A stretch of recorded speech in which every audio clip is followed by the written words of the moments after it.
Bom dia, sétimo A, e boa tarde, sétimo B, C, D e E.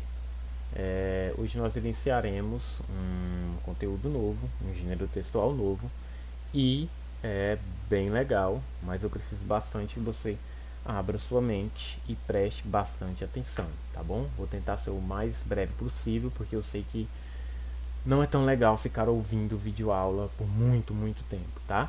Mas preste atenção e lembre sempre que eu recomendo que você assista o vídeo duas vezes, tá?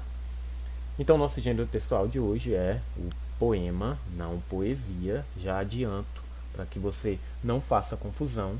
E entre poema e poesia não são a mesma coisa, tá? Nós falaremos sobre o gênero poema. E obviamente começaremos com o poema, esse que eu peguei nos meus memes aqui. Talvez alguns de vocês já tenham visto, né? Rosas são vermelhas, violetas são azuis, cai dinheiro na minha conta em nome de Jesus. Você percebe que há rima, né? Que as palavrinhas, as frases, os versos, né? Eles rimam entre si. Mais à frente a gente vai ver essas questões e vocês vão entender melhor. Então vamos ao conceito de poema. O que, que é um poema, tá? O que, que é um poema então? A palavra poema, aqui comigo, ela deriva do verbo grego, né, como quase todas as palavras vêm de lá, poem, e significa, muita atenção, fazer, criar e compor. Então, o que, que significa a palavra poema? Fazer, criar e compor, ok? O poema ele é um gênero textual, né? Para você lembrar, assim como a poesia, ambos são gênero textual. E ele utiliza o que como matéria-prima, né? A palavra. Então, olha só, além de significar fazer, criar e compor, a matéria-prima, ou seja, né, a principal característica dele é o uso da palavra. Né? E essa palavra ela vai ser usada de qualquer forma? Não, ela vai ser organizada em versos, estrofes, tá? Ou prosa, tá bom? Ou seja, o que vai acontecer? Ela vai apresentar uma estrutura definida, tá bom? Que permite você ver o texto e defini-lo como poema. Então lembre-se, ó, o que significa? Fazer, criar, compor. É um gênero textual, principal matéria-prima é a palavra e ele pode ser escrito em verso, estrofe ou prosa. E isso faz o que? Faz a estrutura do poema, ok? Vamos para o próximo passo.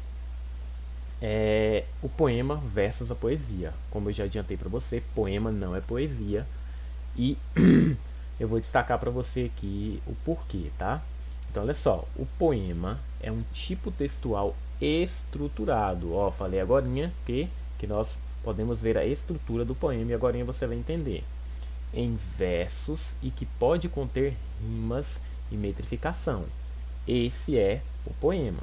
Agora, olha só, já a poesia é a própria forma de arte, podendo ser expressa pela pintura, fotografia, música e textos. Então, note a diferença. Ó, o poema ele é estruturado em rima e metrificação.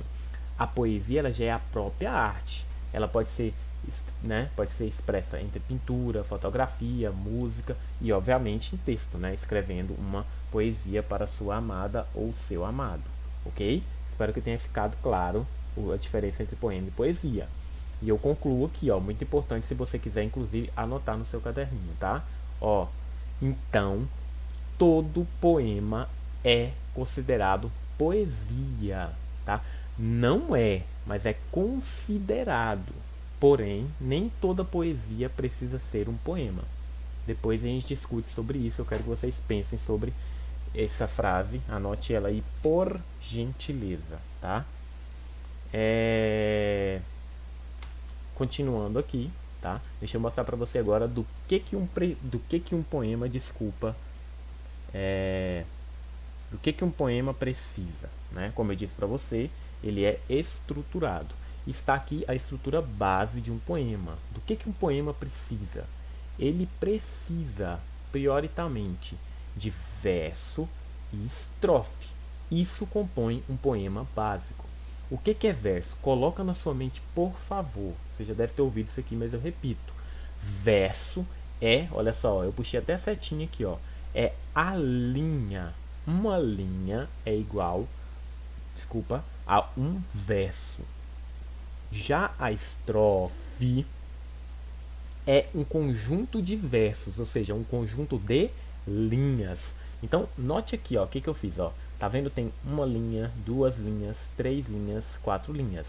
Tá vendo que a setinha tá identificando a linha?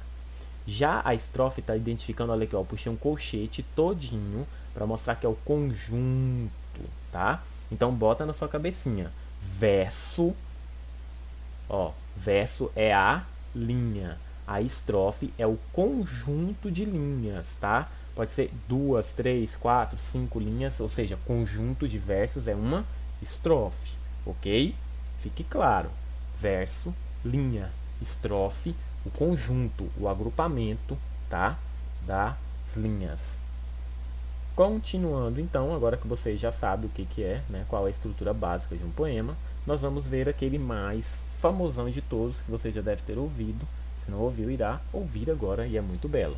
O amor é fogo que arde sem se ver, um soneto de Luís Vaz de Camões, de 1524 a 1580. E ele diz assim: o amor é fogo que arde sem se ver, é ferida que dói e não se sente, é um contentamento descontente, é dor que desatina sem doer. É um não querer mais que bem querer, é um andar solitário entre a gente, é nunca contentar-se de contente, é um cuidar que ganha em se perder. É querer estar preso por vontade, é servir a quem vence o vencedor, é ter com quem nos mata a lealdade, mas como causar pode seu favor? Dos corações humanos, amizade, se tão contrário a si é o mesmo amor. Bonito, não é? Então, o que eu falei para você agora há pouco? Disse para você que um verso é uma linha. Então, você vai notar sempre que os poemas eles são divididos assim, ó. Você tem aqui, ó, conta comigo, uma, duas, três, quatro linhas. Cada linha dessa se chama, você se lembra, verso, não é? Vou escrever aqui, mas é difícil com o mouse, desculpa a letra. Verso. Então, aqui eu tenho, olha só, quatro versos. Então, esses quatro versos aqui, ó, tá vendo que eles estão separados dos demais? Ó, tá vendo? Tem um espaço para iniciar o próximo conjunto de versos. Esse conjunto de versos, você se lembra que eu dou o nome, eles reunidos aqui, não é? Ó, todos aqui juntos, eu chamo ele aqui de estrofe, porque cada linha é verso e o conjunto é estrofe. Então você tem aqui, ó, uma estrofe com quantos versos? 4. Olha só, a segunda estrofe aqui, ó, ela tem quantos versos? Só contar as linhas, ó. 1, 2, 3, 4. Você tem mais uma estrofe com 4 versos. Essa estrofe aqui, ó, ela é menor, tá vendo? Quantos versos ela tem, ó? 1, 2, 3. Então essa estrofe aqui, ela tem 3 versos. E a última estrofe, ela também tem, ela também tem 3 versos, ó. 1, 2, 3. 3 linhas igual a 3 versos. Entendeu? Espero que sim. Mais um exemplo aqui de um poeminha. Esse aqui, mais um poeminha, um trecho retirado dos Lusíadas, também do Camões. Por que eu retirei esse trecho aqui? Porque eu quero te mostrar algo muito importante que você vai encontrar no poema, né? Que são as rimas. E você provavelmente no Facebook ou no Instagram, você vê aqueles caras lá com aquelas batalhas de rimas mais estranhas lá. Eu não gosto daquilo não, mas você adolescente deve gostar bastante, né? E as rimas dos poemas, elas não são iguais àquelas batalhas de rima que você vê aí, né, nos vídeos. Como funcionam as rimas aqui? São palavras que têm um valor sonoro iguais às outras, né? Quais são essas palavras? Por exemplo, você tem aqui, ó, desejasse, tomasse, ensinasse, correto? Por que eu sublinhei? Por que eu sublinhei essas palavras? Porque elas são palavras que rimam. Olha só, desejasse não tem o mesmo som de tomasse e ensinasse? Então são, ó, desejasse, tomasse, ensinasse, né? São palavras que têm valor sonoro iguais. Então elas são palavras que rimam, como buscava, cuidava, estava. Tá vendo?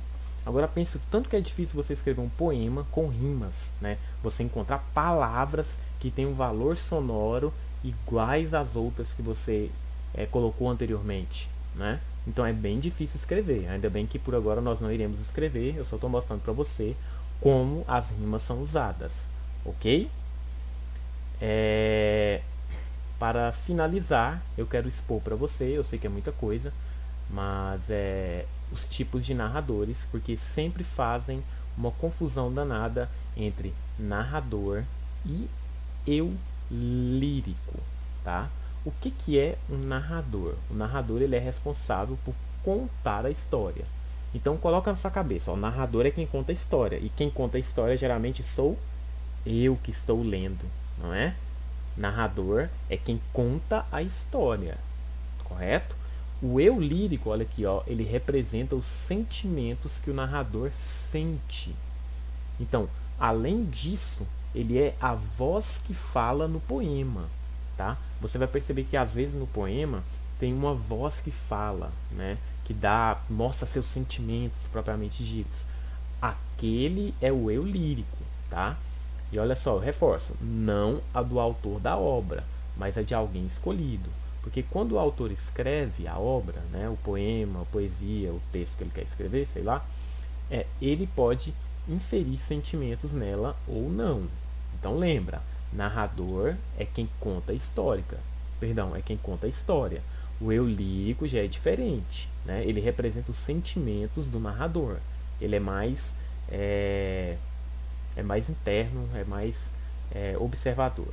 E eu tenho 3 tipos de narradores, tá? Olha só, sugiro que você anote, tá bom? 3 tipos. O primeiro aqui, ó, narrador observador.